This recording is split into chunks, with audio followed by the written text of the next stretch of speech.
क्रांती news, आवाज सर्वसामान्यांचा। आज दिनांक 4 जानेवारी रोजी संध्याकाळी 5 ते 5:30 वाजेच्या सुमारास त्र्यंबकेश्वर तालुक्यातील हर्सुल परिसरातील 52 ग्रामपंचायतमधील काही गावांना व पेठ तालुक्यातील काही गावांना भूकंप सदृश्य झटके व आवाज आल्याने त्या परिसरात नागरिकांमध्ये घबराटीचे वातावरण पसरले आहे।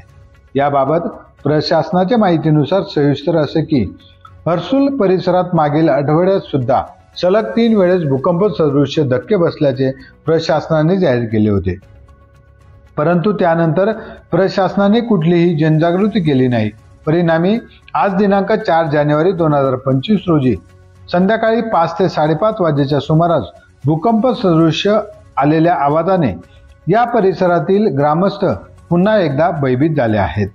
जर हा भूकंप असेल तर तो जाहीर करा व त्याचे केंद्रबिंदू सुद्धा प्रशासनाने जाहीर करावे, नाहीतर तो आवाज कसला याबाबत प्रशासनाने संशोधन करण्याची मागणी हर्सुल सह परिसरातील ग्रामस्थ करीत आहेत। सलग दुसऱ्या आठवड्यातही भूकंप सदृश्य आवाज व हादरा बसत असल्याने प्रशासनही गांभीर्याने घेत नाही का, असा सवाल हर्सुल परिसरातील ग्रामस्थ करीत आहेत। आपत्ती व्यवस्थापन हर्सुलमध्ये कुठेच उपलब्ध नसल्याचे मागील आठवड्यात निदर्शनास आले, तर ते आपत्तीमध्ये कोणाला संपर्क करावे हे सुद्धा अनेक नागरिकांना माहीत नाही। सध्या बसत असलेले हादरे व आवाज हा नक्की भूकंपाचाच आहे का याबाबत प्रशासनाने तात्काळ जाहीर करण्याची हर्सुल परिसरातील नागरिकांनी मागणी केली आहे। हा भूकंप असेल तर केंद्रबिंदूसह जाहीर करून त्याच दिवशी ग्रामस्थांना माहिती द्यावी, तसेच बसणारा हादरा व येणाऱ्या आवाजाचे भूगर्भीय शास्त्रीय कारण शोधावे, अशी मागणी हर्सुलचे ग्रामस्थ मिथुन राऊत यांनी केली आहे। याबाबत त्र्यंबकेश्वर येथील तहसीलदार श्वेता संचेती यांनी महाराष्ट्र क्रांती न्यूजला अधिकची माहिती दिली आहे। पाहूयात सविस्तर। महाराष्ट्र क्रांती न्यूज साठी प्रतिनिधी संदीप बताशे, हर्सुल, त्र्यंबकेश्वर। हॅलो। हा मॅडम, आपलं महाराष्ट्र क्रांती न्यूज मध्ये स्वागत आहे। मॅडम, आज दिनांक 4 जानेवारी रोजी त्र्यंबकेश्वर तालुक्यातील हर्सुल परिसरामध्ये काही भूकंप सदृश्य धक्के जाणवल्याने नागरिकांमध्ये घबराटीचे वातावरण पसरलेले आहे। त्या संदर्भात आपण काय माहिती द्याल? मलाही आज भूकंपाचे धक्के जाणवल्याची माहिती भेटलेली आहे। त्या अनुषंगाने आपली जी संस्था आहे मेरी, त्यांच्याशी आम्ही संपर्क साधलेला आहे आणि नेमकं आता त्याची काय क्षमता होती किंवा किती तीव्रतेचे झटके होते त्याचं ते अहवाल देणार आहेत। आपण नागरिकांना सतर्क राहण्याविषयी आवाहन केलेलं आहे।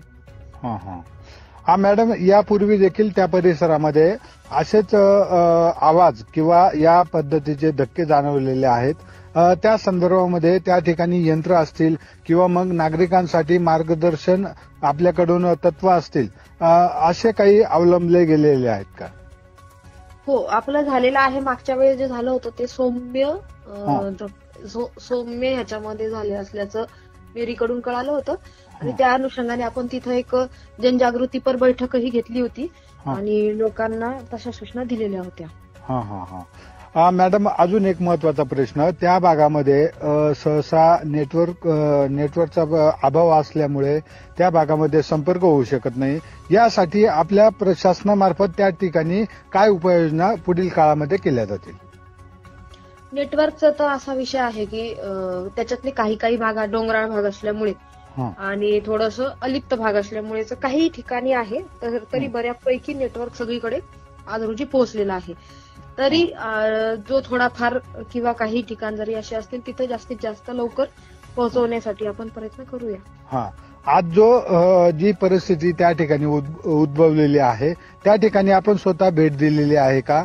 आणि जे मेरी आपण उल्लेख केला का मेरी या संस्थेला कळवलेलं आहे, त्या ठिकाणचे अधिकारी कर्मचारी त्या ठिकाणी पोहोचलेले आहेत का? मेरीच्या तिथे सिस्मोग्राफ लावलेला आहे आपलं, त्यामुळे नेमकं भूकंपाचे झटके किती तीव्रतेचे होते वगैरे हे तिथून कळतं। बर, हे त्यांचं काम कार्यक्षेत्र आहे। पुढील काळामध्ये नागरिकांनी घाबरून जाऊ नये किंवा दहशतीमध्ये राहू नये यासाठी आपल्याकडून काय उपाययोजना केल्या जातील मॅडम? मला असं वाटतं की आपण वेळोवेळी लोकांशी संपर्क करतोच आहे तिथे, आणि लोकांशी बोलणं जे झालं त्या अनुषंगाने ह्याच्यापूर्वीही मागच्या 10 वर्षापासून वगैरे असं कधी कधी ह्या घटना तिथं जाणवलेल्या आहेत असं मला चर्चेतून कळालेलं आहे. त्यामुळे आपणही जनजागृतीसाठीचे लोकांशी संवाद साधणं, त्यांना माहिती देणं, ह्या सगळ्या गोष्टींमध्ये प्रयत्नशील आहोत. धन्यवाद मॅडम, आपला बहुमूल्य वेळ महाराष्ट्र क्रांती न्यूजला दिल्याबद्दल. धन्यवाद. अशाच नवनवीन बातम्या पाहण्यासाठी आमच्या महाराष्ट्र क्रांती न्यूज या YouTube चॅनलला लाईक करा, सबस्क्राईब करा आणि बेल आयकॉनला प्रेस करा.